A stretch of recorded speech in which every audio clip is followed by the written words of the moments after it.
Hello, and welcome to another episode of Philosophy for Flourishing. This is my first time on with that new, awesome, funky intro music. I like that, John. Good pick. It's good stuff. Very nice. All right, today we're going to talk about a fun subject: why failure is essential to success, or a secret of success, as I think we put it in the title of this show. And I want to talk a little bit about, first of all, why we're saying it's a secret of success, because doesn't everyone know that, hey, failure is a part of the program. And I think there's a certain sense in which everyone gets that you've got to fail in order to succeed. But even with that knowledge, I think a lot of us still sort of don't fully grasp that this aspect of life, that you fail on occasion, is a necessary process in both the effort to gain success and in all the components to gain success. Knowledge, experience, skill building, all of that comes from this process. So I want to sort of go deep today on what it is that makes failure a necessary aspect of success. But to get a little bit of meat on the table here, I thought I'd just give one of my favorite quotes about failure and success, and this is from Michael Jordan, and it's his famous Nike commercial. You can go out and read 1,000 quotes like this from famous people who have succeeded, but this is one of my favorites. So I'm just going to get this on the table so we have some idea of the nature of failure and its relation to success.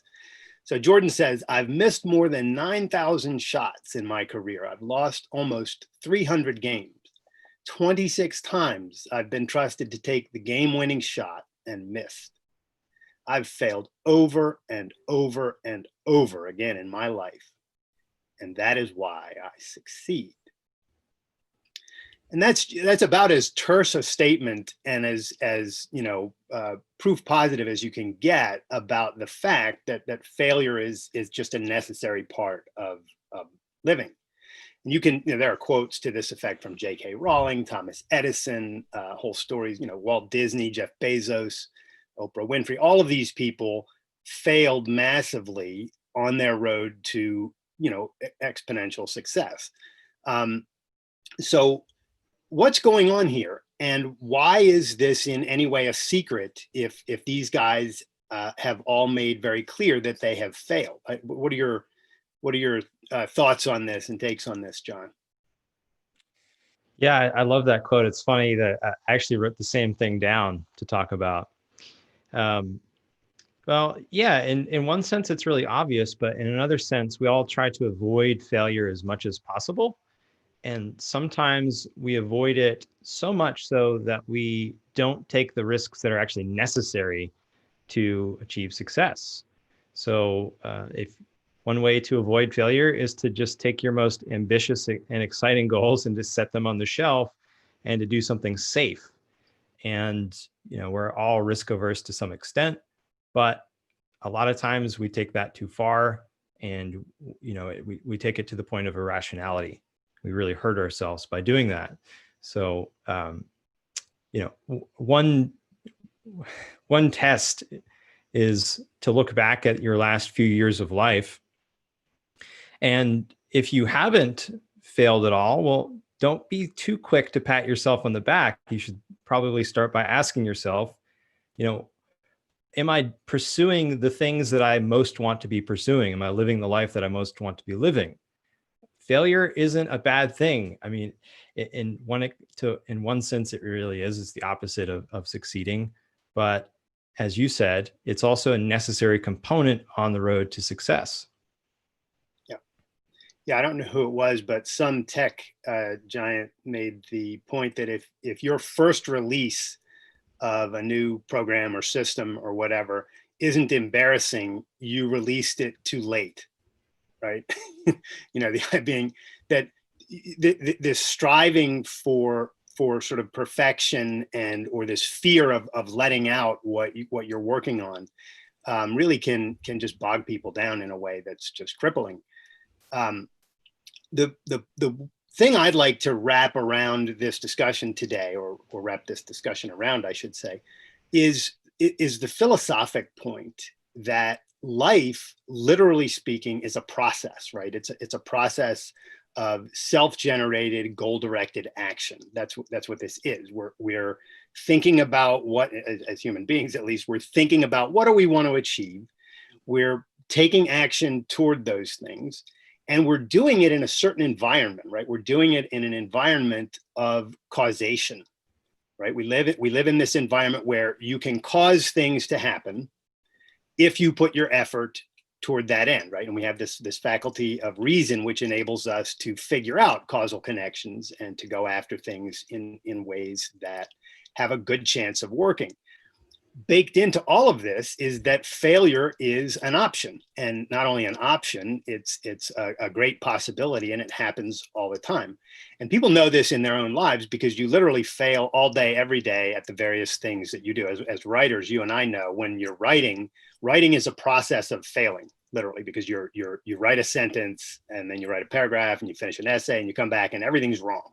You failed to write the essay, so you have to start again, and you look at every sentence and I gotta make this more clear, use the active voice rather than the passive voice, whatever the problems are that you need to go, you have to go fix them all now because you failed in your first iteration.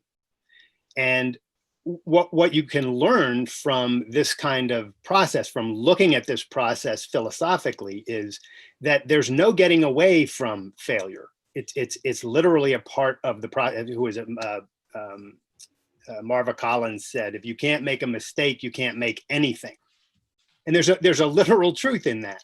If you're not willing to live with the process of failure on the way to success, then you simply can't take any steps at all.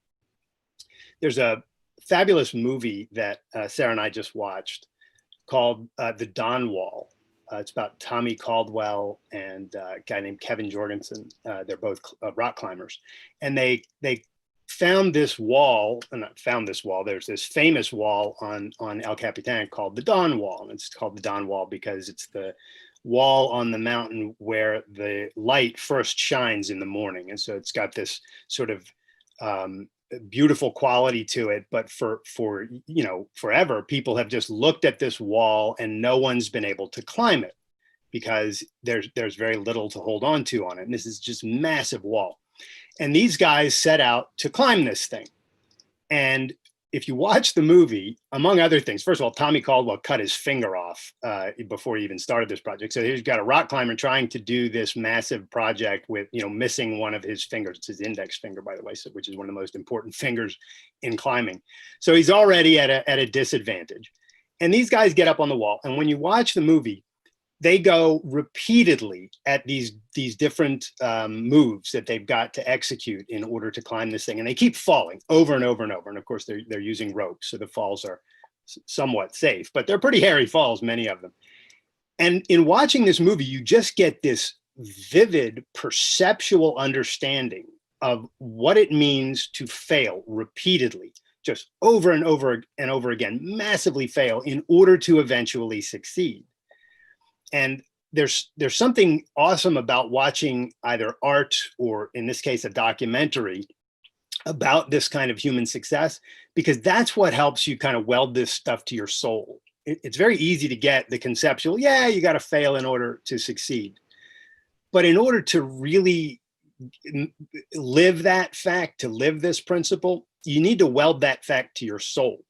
So one of the things I like to advocate is just, pay attention to art and to true stories in life, and read biographies of people who have failed massively, because that's how you can come to really grasp this at an emotional and visceral level, not only at the conceptual level where it's not really anchored in you. Yeah, and look at your own experiences as well. All of us have failed, and we get to choose how we respond to that. A few months back, I did something that I knew I was going to fail at, but I also knew it was worthwhile because it was a step in the direction that I wanted to take. I decided to go, I play guitar, I decided to go play a small show with my friend. Ended up not being as small as I had hoped. There were a lot of people there. And there were points it was pretty embarrassing because just getting to know the material. But it was, I learned so much from that experience, and the things that I thought I was going to fail at were not the things that I actually failed at when rubber hit the road. So I think that's another lesson, is to look at your own failures and to look how you succeeded in failing, and also take from that what you can to move on to the next step. Failing can be really fun, actually. It can point you in completely new directions. It's happened millions of times throughout history. You can look at all sorts of products that were actually only created because something failed.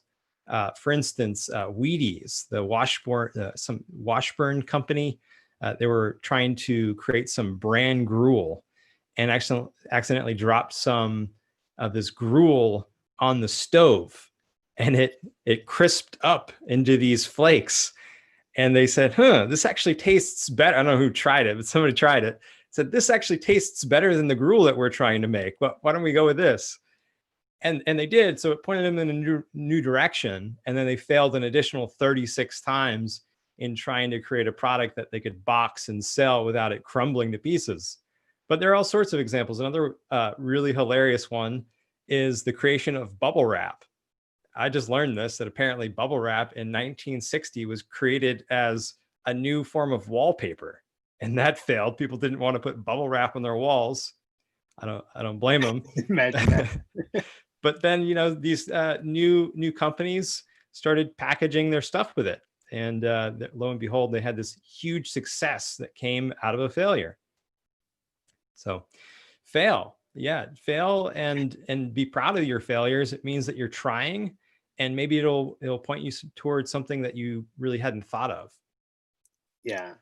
I love those examples about the products. If I'm not mistaken, Post-it notes were created in much the same way. I think the guy whoever developed those initially was trying to create a strong adhesive, and he wound up creating a very weak adhesive that had a remarkable value. So there's the learning from failure, and then there's the fact that sometimes failure just takes you in a direction that you didn't know you were going to go, that might be better than the direction that you had gone in. I've several people who I've read about, authors in particular, who initially submit their drafts to publishing houses or whatever, and they get rejected over and over again. Then they go and they self-publish, or they find some smaller publisher to publish their book, and it turns out that they're wildly successful. This was the case of Ayn Rand. The Fountainhead got rejected by a whole bunch of publishing houses first, and then she just persisted. And so, are those failures? What's going on there? Well, no, she wound up being. I mean, they're failures in a sense, and they're steps on the way to success in another sense. There's a story, this because I talk about it a lot. There's this wonderful little story from a book called Art and Fear, and it's about a ceramics teacher who, on the first day of class, she comes in and she tells the students, "All right, I'm dividing the class. This half of the class is going to be graded on the quantity of your work for the semester. So you have to punch out as much, as many pots as you can. And we're going to weigh them at the end of class. And, if you have 50 pounds of pots, you're going to get an A, 40 pounds of B, et cetera. So it's all about quantity." And then the other side of the class, she says, "You guys have to produce just one pot, and we're going to grade it on its quality. So you just have, for the entire semester, you're going to work on one pot. And at the end of the semester, we're going to look and see, what the quality is. If it's super high quality, you get an A. If it's down, you get a B, et cetera." Well, curious thing happens at the end of the semester, because the students all come in with their pots.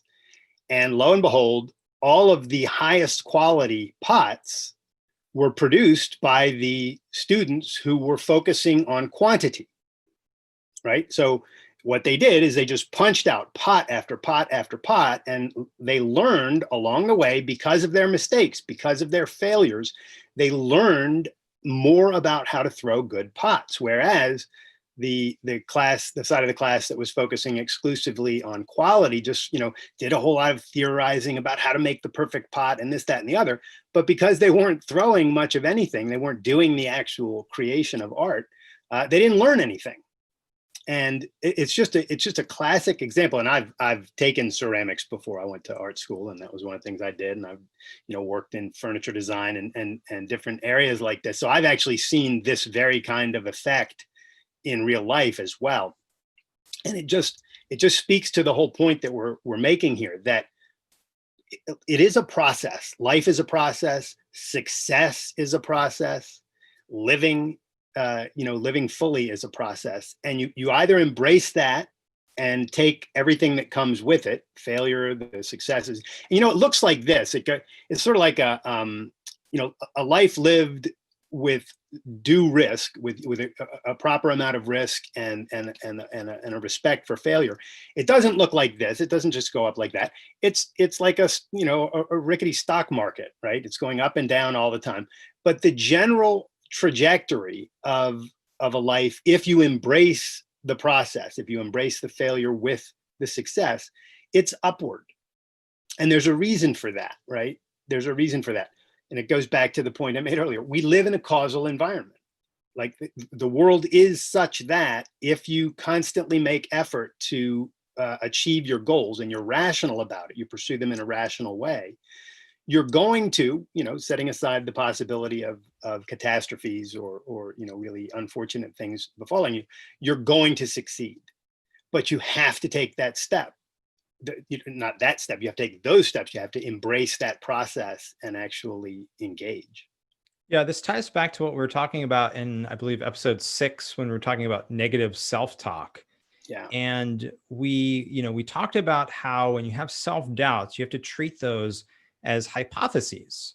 You can't treat those as your conclusions. Well, I have some self-doubts, therefore I'm terrible and never going to succeed in life, or never going to succeed at this specific thing.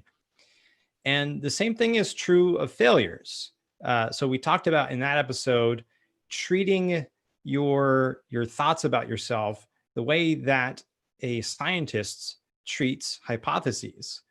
And the same thing is true of your experiences. So we talked about there, you need to, once you have hypotheses, you need to test them. You need to go out into the world and act and try things. And when you do try things, it's just a fact that if you're trying anything that's even somewhat difficult, you're going to fail.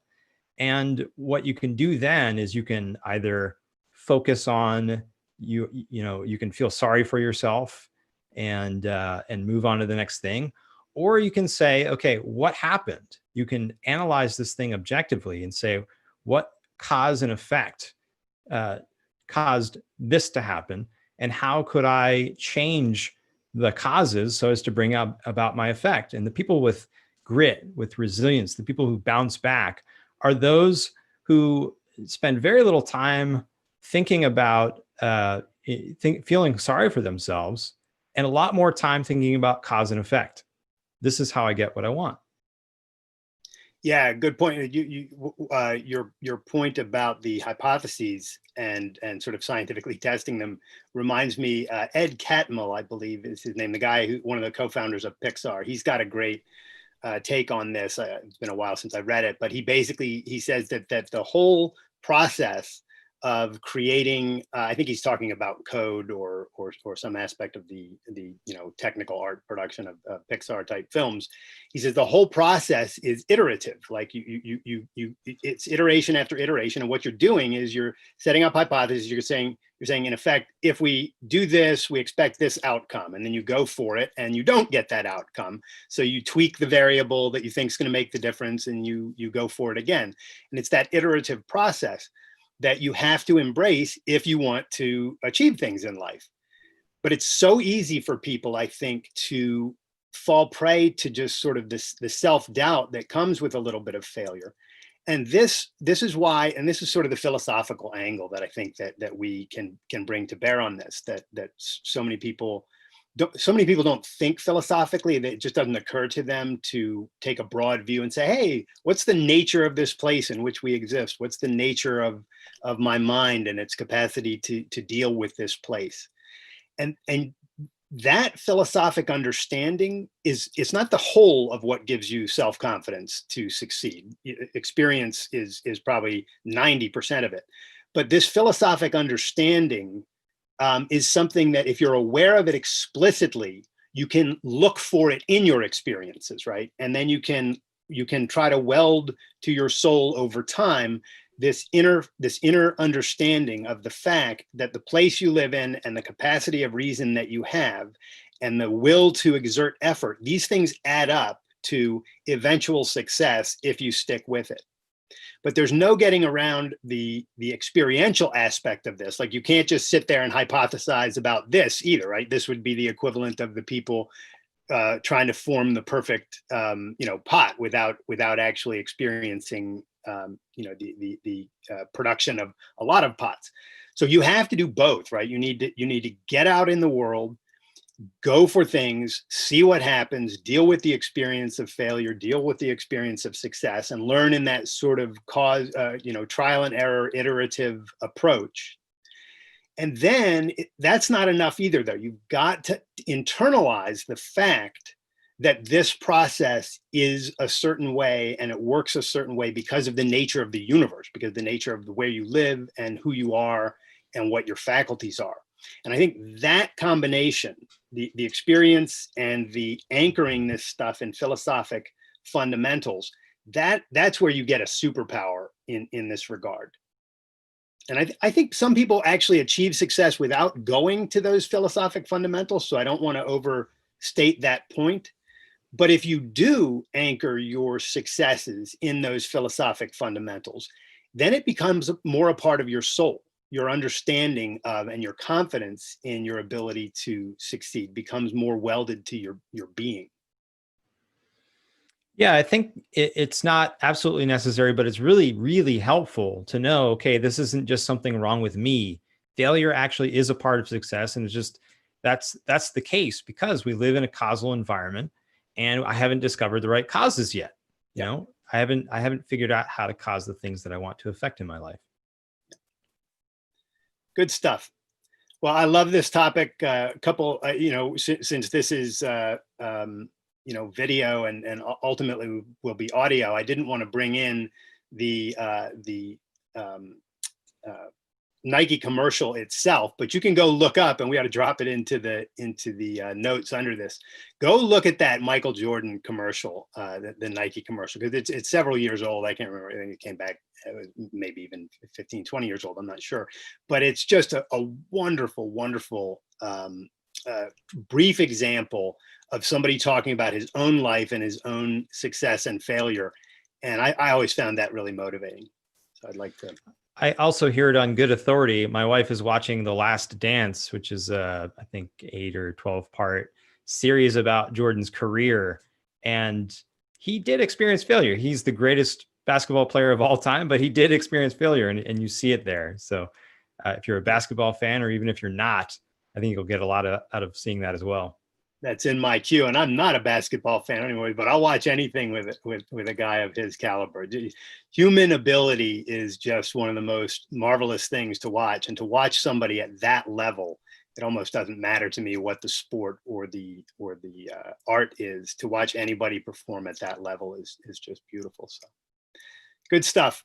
All right, we don't know what we've got queued up for next week, do we? Not a clue, but I'm sure it'll be great. If you guys have any suggestions, feel free to email me at john@objectivestandard.org. And also, I should say that we greatly appreciate all the comments we've been getting. We'll catch up on those and be responding to some of them in the weeks to come. Cool. Looking forward to next week. We'll see you guys then.